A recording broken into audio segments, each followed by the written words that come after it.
Mabiala Hubert. Il fut agent de la société HPCI. Lorsqu'il a pris la situation, il est venu sur le terrain s'enquérir de la situation. Quand il a regardé les ratissements, il n'a pas supporté parce qu'il avait construit sa maison Tolé. Il avait fait faire les grilles parce qu'il avait un projet quand il part en retraite. Là où il devait s'installer. Quand il a vu, il n'a pas supporté. Il est rentré chez lui. Il a tapé un AVC et le lendemain, il est parti. Et on comprenait bien ce qu'est devenu le Congo. Comme je l'ai dit tout à l'heure, finalement, aucun Congolais n'est en sécurité chez lui au Congo.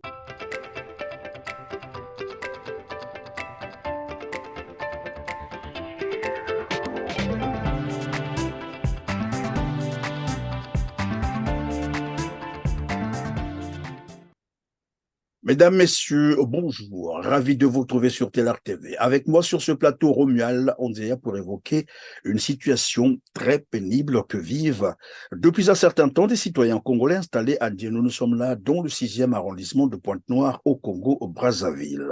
Il s'agit d'une histoire où un Chinois fait irruption dans ce quartier dans les années 2020, prétextant qu'il aurait acquis 207 hectares des terres à Dieno par l'entremise de la société Manfaitai qui on disposerait un titre foncier datant de l'époque coloniale, c'est-à-dire avant l'indépendance du Congo-Brazzaville, délivré par la mairie de Pau. Ainsi, le moment serait venu pour lui d'y entreprendre les activités économiques. Donc, tous les Congolais vivant dans cette zone d'une superficie de 20 hectares doivent déguerpir malgré leur titre foncier pour certains. C'est l'histoire que va nous raconter Romuald Odzea. Bonjour Romuald. Bonjour, monsieur Christian Perrin. Merci d'avoir accepté notre invitation, Romuald. Vous êtes nombreux dans cette situation dont une trentaine des familles disposent des titres fonciers. Au passage, je souhaiterais rappeler qu'un titre foncier est inattaquable, intangible et définitif. Et donc, on va aussi comprendre pourquoi l'administration congolaise n'arrive pas à résoudre un problème aussi clair et facile à résoudre. Mais dans un premier temps, est-ce que vous pouvez nous remettre dans le contexte? Quand est-ce que cette situation a commencé et comment elle évolue aujourd'hui? Ok, merci. Je vais vous dire qu'au départ, monsieur Soba Lalande a vendu à la société Manfaitai. Manfaitai ensuite a vendu à la société Sycophore. La société Sycophore occupait juste la devanture selon le plan cadastral. Le reste appartenait à la famille foncière. Et la famille foncière possède les coordonnées délivrées par le cadastre, qui sont BYA. Vous connaissez la famille foncière a vendu, les gens ont acheté, les gens ont construit, les gens ont obtenu les titres fonciers. Il y a d'autres qui ont des constructions en cours. Et par contre, il y a d'autres aussi qui ont obtenu les titres fonciers. À partir de cela, tout se passait très bien. Mais qu'est-ce qui se passe alors actuellement? Quelque temps après, il y a eu l'installation d'une société chinoise qui s'appelle Strict Stigmat, qui s'est implantée locataire des locaux de la société Sycophore. La société était spécialisée pour le plichage et le conditionnement des lianes coupées à la Lekumu et le Niari, puis exportées vers l'Asie. Courant mai 2021, si j'ai bonne mémoire, nous étions désagréablement surpris de constater que les clôtures bâties en matériaux durables, démolies avec une pelle mécanique, les arbres fruitiers plantés par les acquéreurs étaient déracinés, les plantations de manioc et d'oseille détruites, et aussi la destruction des bornes implantées par le cadastre, sans aucune notification du tribunal. Alors, le monsieur que vous avez cité au début, là, qui est donc le premier qui a vendu, il est congolais, c'est quelqu'un, c'est un étranger ou C'est un étranger, quand j'entends l'histoire, les gens me font savoir que lorsqu'il était arrivé à Pointe-Noire, les Mhm. villageois lui ont reçu, ils lui ont donné une place parce qu'il voulait faire de l'agriculture. Après quelque temps, quand il tuait les bœufs, il donnait les têtes de bœufs au chef du village. À force de donner les têtes de bœufs, il allongeait son champ jusqu'à ce qu'il a pris une grande partie, se faisant croire que ça lui appartenait. Alors Puis, donc, si j'ai bien compris, vous êtes surpris donc par cette pelle mécanique qu'on envoie pour presque tout détruire. Et vous dites qu'il y a des Congolais qui vivaient déjà dans le quartier, bien sûr. On parle ici du quartier Djeno, c'est bien cela. Il y a plusieurs familles dans ce quartier? Oui, oui, il y a des gens qui ont les titres fonciers et qui ont même construit aussi. Des titres fonciers légaux, authentiques, délivrés par l'État. Alors, donc, quand le Chinois vient s'installer, qu'est-ce qu'il vous dit concrètement? Bon, lui il nous fait savoir qu'il a un titre foncier datant de l'époque coloniale qui a une superficie de 207 hectares. Donc, le terrain lui appartient. Et donc, vous devez déguerpir de là, vous devez partir. Oui, certainement. Et quand vous vous êtes installé là-bas, je sais qu'il y a longtemps que vous vous êtes installé là-bas, avant qu'il n'arrive, vous aviez reçu des convocations du genre attention, c'est une zone déjà vendue et qu'il faut faire attention, non? Bon, moi, personnellement, j'ai pu observer le terrain pendant 5 ans. Et lorsque j'ai commencé à faire mes activités, ils étaient mes voisins, on se saluait, on se disait bonjour. Je n'ai reçu aucune convocation de se rendre quelque part au tribunal. Je n'ai rien reçu jusqu'à ce que j'ai érigé ma maison et je me suis fait un déménagement installé aujourd'hui il y a 7 ans de cela. Avant qu'il procède donc à cette démolition-là des maisons, on nous parle même des arbres fruitiers qui ont été déracinés. Est-ce qu'il vous a jamais été fait, je pose la question, une proposition du genre expropriation, c'est-à-dire on vous paye de l'argent et vous libérez les lieux? Bon, lorsque nous avons constaté leur malfrat, nous nous sommes rendus, au fait, on s'est rapproché d'eux. Ils nous ont dit qu'on devait se rendre à la mairie de Ngoyo. Nous sommes rendus là-bas en bloc. Et le maire de Ngoyo nous a dit qu'on ne peut pas consulter, traiter une affaire là où il y a beaucoup de gens. Vous devez vous constituer en une commission. Nous sommes fait une commission. On nous a dit d'apporter nos dossiers afin que nous soyons répertoriés et voir le processus d'indemnisation. Mais sauf que rien n'a été fait. Bon, déjà là, il y a une sorte de, j'allais dire, de paradoxe. Hein, c'est que euh, on- quelqu'un dit que la zone lui appartient et qu'il dispose d'ailleurs d'un titre foncier, même si c'est avant l'indépendance, c'est-à-dire de l'époque coloniale. Là encore, on va mettre des guillemets parce que c'est quand même, ça pose quand même quelques problèmes. Et puisque c'est sa propriété, alors pourquoi on vous parle encore de l'indemnisation? Pourquoi on doit indemniser des gens qu'on veut chasser de sa propriété? Là, il y a quand même un paradoxe. Ça veut dire que le langage évolue. Et quand on vous a dit qu'on devrait vous indemniser, quelle a été votre réaction à ce moment-là? Bon, au fait, au départ, comme ils avaient une mission de faire sécher leurs lianes, ils avaient besoin d'espace. Au départ, on nous a dit qu'ils avaient besoin de louer l'espace pour sécher leurs lianes, puisque dans le site, il y a beaucoup de parcelles qui sont vides. Nous, on leur a dit, pas question de louer, il y a deux choses, ou vous achetez ou vous nous laissez en paix. C'est là où ils ont changé la procédure, que voilà, vous devez venir vous répertorier à la mairie de Ngoyo, comme ça on va regarder et puis procéder à, à l'indemnisation. Bon, vu que le Chinois était allé proposer qu'il a des activités à faire là-bas, il veut créer les emplois dans la circonscription. Bon, nous, on s'est dit que si c'est les emplois, on ne se dit pas non. On fait table rase, vous nous donnez et nous on déguerpit. Ça va faire partie de l'économie. Mais malgré, ce n'est pas ce que nous avons constaté sur place. Au lieu que ça soit ce qu'on nous a dit, nous constatons qu'il y a de l'agriculture qui se fait là-bas jusqu'à aujourd'hui. Et qui vous avait proposé de faire louer d'abord la zone? Ce sont les Chinois eux-mêmes ou bien c'est la mairie qui vous a fait cette proposition? Bon, c'est les Chinois qui ont dit et nous on a pris ça à la mairie. Depuis là jusqu'à aujourd'hui, on n'a jamais été face à face avec les Chinois pour discuter. Donc notre interlocuteur, celui qui joue l'intermédiaire au départ, c'était la mairie de Ngoyo. Ah, donc c'est la mairie qui est l'intermédiaire entre vous et les Chinois. Donc c'est lui qui vous rapporte que les Chinois voulaient louer votre zone, vos terres, c'est Oui, ça. bon.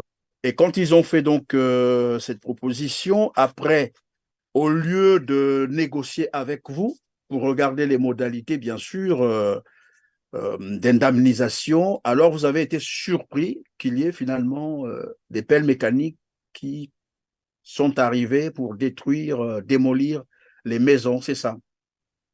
Pas directement les maisons, mais les clôtures faites en matériaux durables, des arbres fruitiers et d'autres que j'ai cités. Quand vous avez constaté cela, certainement que vous vous êtes rapproché quand même de l'administration, non, congolaise.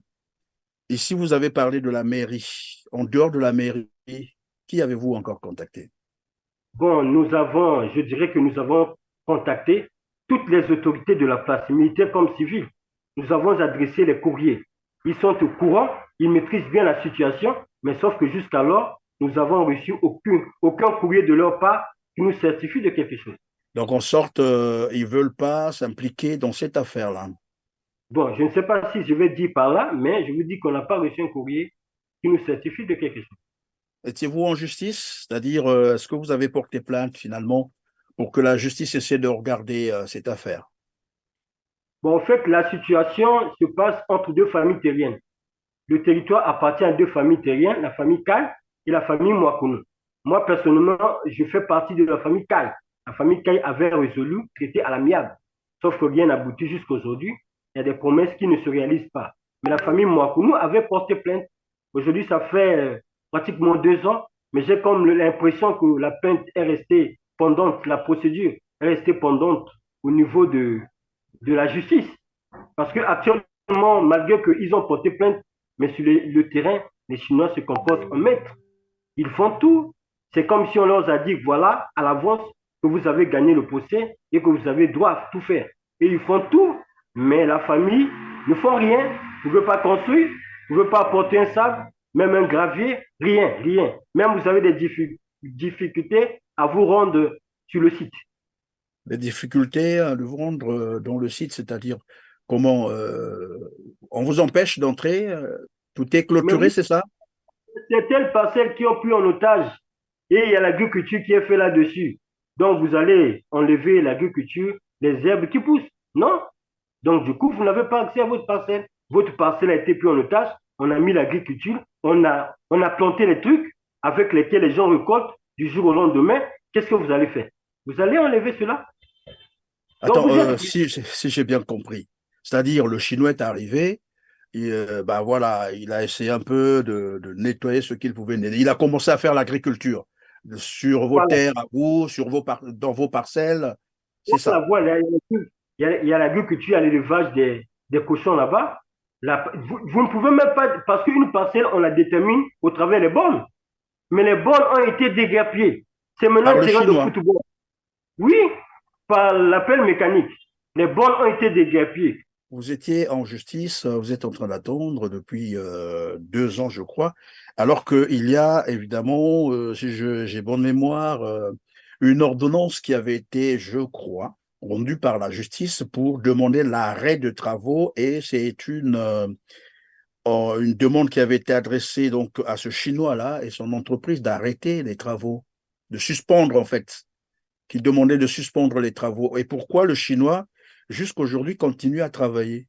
Bon, l'arrêt des travaux, l'ordonnance était bel et bien là, donnée par le tribunal. Le Chinois a observé pendant 2 mois. Après, il a continué parce qu'il avait reçu une autorisation exceptionnelle venant de la préfecture pour continuer ses travaux. C'est-à-dire, la justice ordonne la suspension des travaux parce que le procès est en cours. La note venait de la préfecture. C'est la préfecture qui a initié une note aux Chinois de reprendre les activités. La Donc, préfecture de Pointe. le préfet, c'est le même préfet qui est encore là, je crois, Monsieur Honoré Paca, a ordonné aux Chinois de continuer à faire leurs travaux. Et donc, Bon, oui, je vous écoute. c'est bien cela, c'est-à-dire la note qui autorise aux Chinois de continuer ces travaux, c'est une note qui a été prise au niveau de la préfecture de Pointe-Noire. C'est ça, c'est Bon, ce que j'ai compris. oui, la note a été initiée de la préfecture de Pointe-Noire. Bon, je ne sais pas le signateur, mais sinon qu'il y a une note qui venait de la préfecture de Pointe-Noire qui a donné pouvoir aux Chinois de continuer avec les travaux. Et c'est ainsi que le Chinois a commencé à ériger son mur de clôture, puisque finalement toute la zone a été clôturée, c'est ça? Il avait déjà commencé. Lorsqu'on lui a présenté l'arrêt des travaux, il s'était arrêté. Mais comme il avait reçu mandat de continuer, En ce moment-là, il a fini avec son travail. Il a fini avec son travail, ça veut dire que vous êtes dans cet enclos-là. Vous êtes enfermé Voilà, dans... voilà, je voudrais aussi vous signaler en passant, en érigeant ce mur, il, il a pris les sables, les graviers, les briques qu'il a trouvées sur place, c'est-à-dire pour les acquéreurs. C'est avec ça, je ne sais pas si je vais dire qu'il a complété ou bien il a construit le mur. Donc, on a balayé les sables, on a balayé les graviers, on a balayé les briques qui se trouvaient sur place pour ériger ce mur. En dehors de ce qu'on veut vous demander de déguerpir, là, le monsieur, donc le chinois, le sujet chinois, se permet de prendre, c'est-à-dire du matériel qu'il a trouvé sur place. Vous êtes en train de dire les graviers, du sable et tout ce qu'il a trouvé sur place appartenant aux acquéreurs. Et c'est avec ça qu'il a construit son mur, c'est ça? Voilà. Tellement que c'est un grand mur, je ne sais pas si je vais dire qu'il a construit tout le mur avec ça, mais je dirais une partie du mur a été construite de ça. Parce que tout a été balayé. Et pendant qu'il construisait comme ça, vous étiez où? Vous assistiez? Nous étions sur place. Comme il y avait une force publique qui était là. Donc, ceux qui ont construit ce mur-là, disons le chinois, a eu l'autorisation ou la protection de la police congolaise, il faut appeler ça comme ça, de Pointe-Noire, en train d'assister les ouvriers qui étaient en train de monter ces murs-là, sachant que l'affaire était encore en justice. J'ai vu. Et donc, tout le temps qu'on a érigé le mur, les policiers étaient là, en train de veiller. J'ai vu les gens qui ont été là habillés en tenue uniforme. Je ne sais pas si c'était les policiers, les gendarmes, les militaires, je ne sais pas. Mais les gens habillés en tenue uniforme étaient là, en train de leur assister faire. Ils avaient des armes? Oui, parce qu'on ne peut pas venir avec la tenue. La population va se soulever, la population a peur des armes, non? Ça, c'est exact. Pensez-vous que s'il y avait seulement les tenues, les gens ne se soulevaient pas? Il y avait les armes qui étaient là. Les gens ont observé jusqu'à la finition. Alors, il se trouve que plus d'une trentaine, je l'ai d'ailleurs rappelé l'entrée de jeu, plus d'une trentaine de familles disposent des titres fonciers. Et nous savons qu'un titre foncier, il est inattaquable, il est définitif. Donc, il ne peut pas avoir deux titres fonciers pour une même parcelle ou une même, disons, une même zone, j'allais dire. Et du moment où on a déjà une trentaine de familles qui ont des titres fonciers, probablement que vous êtes rapproché aussi de l'administration des affaires, on appelle ça les affaires foncières, c'est ça? C'est le ministère de M. Mabiala, Pierre Mabiala, je crois, ou au cadastre. Et qu'est-ce qu'on vous a dit? Puisqu'ils ont des titres fonciers et que l'autre aussi, soi-disant, a un titre foncier qui date de l'époque coloniale. Et est-ce qu'on les a confrontés? Et qu'est-ce qu'on vous a dit concrètement? Bon, au départ, lorsqu'on nous a présenté les titres fonciers, il était question qu'ils vérifient aux affaires foncières si exactement c'était des titres fonciers authentiques. Ils ont fini par découvrir que voilà un titre qui sont réellement authentiques. Mais le problème ici, c'est quoi? L'administration nous fait croire que voilà, c'était une erreur administrative. Les titres fonciers que les autres ont reçus venaient d'une erreur administrative. Par erreur, l'administration congolaise a donné à délivrer les titres fonciers à ces acquéreurs-là. Et ça a été une erreur administrative. Voilà. C'est ce qui a été leur raison. On peut faire une erreur, une fois, deux fois, mais avec plus d'une trentaine de titres fonciers, on ne va pas dire que l'administration a continué à faire ces erreurs-là. Et pour qu'on dise aujourd'hui, c'est une erreur administrative. Bon, enfin, c'est une question que je posais, c'est pour comprendre aussi un certain nombre de choses. Philippe se passe pour l'ami du chef. Philippe se passe pour l'ami du président de la République. Alors que le président de la République est d'abord le président des Congolais, s'il n'est pas le président des Chinois. Donc lui, il veut montrer qu'il est beaucoup plus fort. Et le président de la République, c'est comme le président de la Chine. Donc c'est son ami, c'est ce qu'il dit lui-même. C'est son ami, voilà pourquoi il marche sur un ministre d'État qui engage une procédure. Lui, il chie sur ça. C'est impossible. Hein? Quel est ce Chinois-là qui porte même le nom français là, Philippe? Hein? Donc je ne sais pas. Et effectivement, il doit donc être l'ami du chef de la République. le président de la République. Tu me balances les images. Donc voilà un peu là où les gens sont cloués, le Congolais qui a acheté, qui a construit avec des difficultés. Aujourd'hui, il est voué à un échec, libéré, il est quelque part, personne, pas de parapluie. Alors que nous sommes des citoyens congolais, bénéficiant de tous les droits du Congolais. Et quelqu'un qui quitte la Chine, et nous avons des titres fonciers dans le secteur.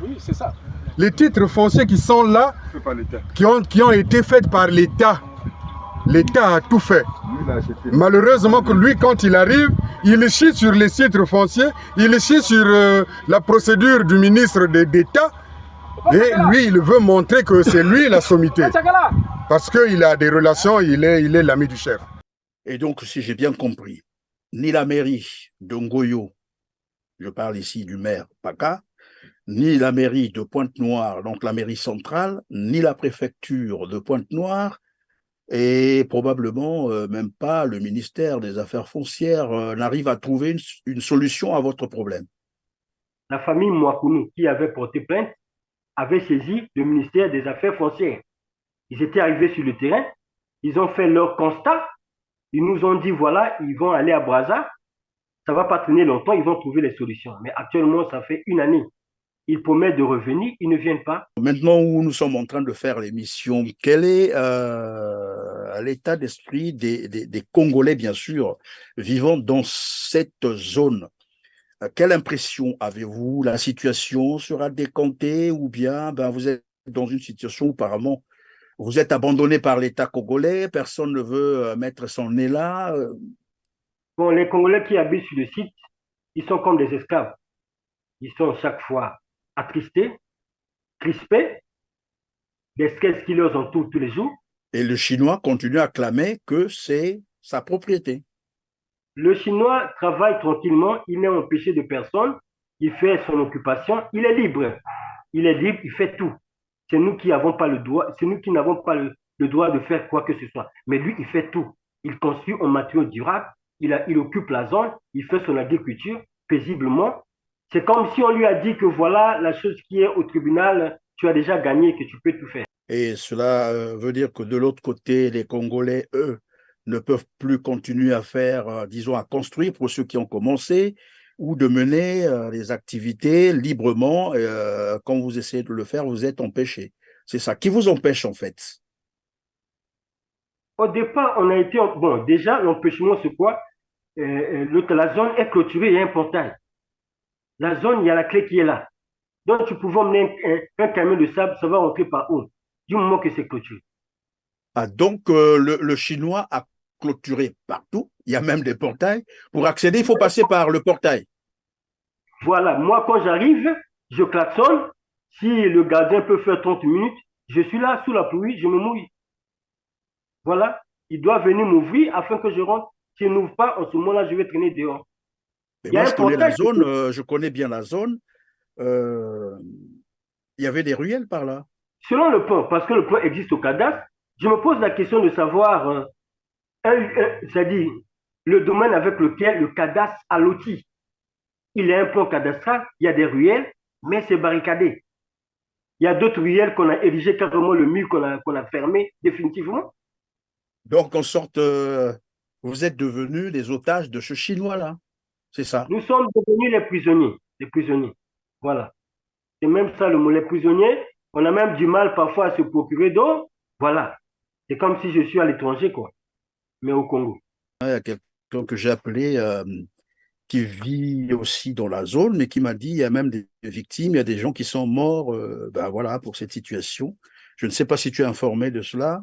Personnellement, j'ai le nombre de 3 personnes, mais je ne maîtrise pas les 3, je maîtrise une seule personne, Mabiala Hubert. Il fut agent de la société HPCI. Lorsqu'il a pris la situation, il est venu sur le terrain s'enquérir de la situation.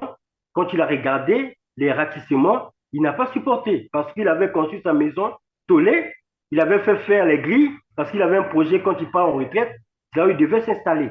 Quand il a vu, il n'a pas supporté, il est rentré chez lui, il a tapé un AVC et le lendemain, il est parti.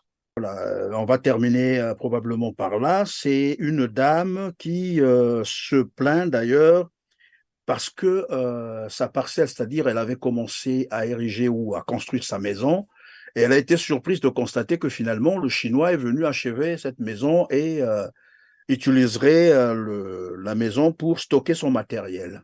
Ça aussi, c'est vrai? Oui, oui, c'est vrai, il y a une dame qui s'appelle Tibinda, Madame Tibinda. D'ailleurs, sa parcelle a un titre foncier, hein.